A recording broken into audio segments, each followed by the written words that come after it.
Bismillahirrahmanirrahim. Assalamu alaikum, dear students. I hope by now you have finished the bridging with your teacher. Very good. So, my dear students, in today's lesson, you will compare the climate of a national city that is going to be in Pakistan, और फिर हम एक international city को जो है वो उसके साथ compare करेंगे. So, हमने दो मुख्तलिफ cities जो हैं in the world, जो मुख्तलिफ जगह पर present हैं, हमने उनके climate को compare करना है. तो जो अर्थ का climate है, it is very complex.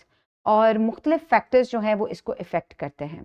Weather patterns को और उनकी कंडीशंस को जब हम स्टडी करते हैं तो वो क्या करते हैं, वो एक जगह का क्लाइमेट बनाते हैं. तो आज हमने दो जो सिटीज़ हैं उनके क्लाइमेट को कंपेयर करना है. तो हम सबसे पहले क्या क्या चीज़ें जो एक जगह का वेदर डिसाइड करती हैं, उनमें सबसे पहले टेम्परेचर आ जाता है, वहाँ की एयर क्वालिटी है, कितनी वहाँ पर एयर पोल्यूशन है, ग्रीन हाउस गैसेज वहाँ पर कितनी ज़्यादा रिलीज हो रही हैं, then the number of industries that are present over there, then what is the rate of deforestation. So they are just a few of these factors that can decide the climate of or the weather of an area. So my dear students, moving on, each region and city, whether national or international, it possesses its own unique climate.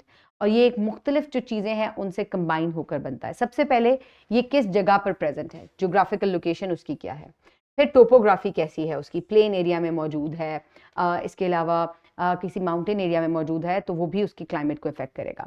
फिर human activities किस किस्म की हैं, is it a busy city और is it a village, किस जगह कैसा है, तो ये भी उसके क्लाइमेट के ऊपर बहुत ज़्यादा असरअंदाज होता है. So they all very significantly across the globe, impacting the collective climate of the world. तो माय डियर स्टूडेंट्स, जो हमने दो इलाके आज स्टडी करने हैं वो कौन से हैं? सबसे पहले हम कराची को डिस्कस करेंगे और उसके साथ ही हम न्यूयॉर्क को डिस्कस करेंगे. So this is the exploration. We will compare the climatic patterns of two cities. One is in Pakistan, another is in international, which is in USA. अगर आप इन दोनों के latitudes देखें तो काफ़ी फ़र्क है latitudes के अंदर. पाकिस्तान में जो कराची है उसका latitude 24.8 नॉर्थ है, जबकि न्यूयॉर्क का latitude 40.7 नॉर्थ है. और आपको पता है कि latitudinal difference जो है वो climate को या weather को काफ़ी ज़्यादा impact करता है. तो सबसे पहले एक साइड पर हमारे पास कराची आ जाता है. This side is Karachi and this side is New York, right? So my dear students, कैसा क्लाइमेट है कराची का? कराची का जो क्लाइमेट है it is tropical arid climate, यानी कि ये इक्वेटर के नज़दीक होने की वजह से, क्योंकि आपको मैंने बताया ये 24.8 है तो इक्वेटर के नज़दीक है, राइट? सो उस वजह से इसका ट्रॉपिकल क्लाइमेट है, लेकिन ज़्यादा बारिशें यहाँ पर नहीं होती. इट्स स्लाइटली एरिड, यानी कि खुश्की की तरफ है. And it is located on the coast bordering the Arabian sea and as a result has a relatively mild climate. हमने ये चीज़ भी पढ़ी है कि आपका जो लैटिट्यूड है वो ऑल्दो आपके क्लाइमेट को इफेक्ट करता है, लेकिन इसके साथ साथ अगर आप ओशन के करीब मौजूद हैं तो वो भी आपके क्लाइमेट को इम्पैक्ट करेगा. दूसरी साइड पर अगर हम क्लाइमेट देखें न्यूयॉर्क का, तो ये टेम्परेट है. Why it is temperate? क्योंकि आप देख सकते हैं कि it is somewhere around 40 north. तो अगर हम 40 के करीब जाते हैं, बिटवीन 40 एंड 60, सो वहाँ पर टेम्परेट क्लाइमेट जो है वो ऑब्जर्व होता है. तो यहाँ पर, और इसके अलावा साथ ही साथ क्या चीज़ है, ये it is also bordered by the Atlantic ocean. तो दोनों ही क्या हैं, दोनों ही they are both the cities, they are near the oceans or both near the water bodies.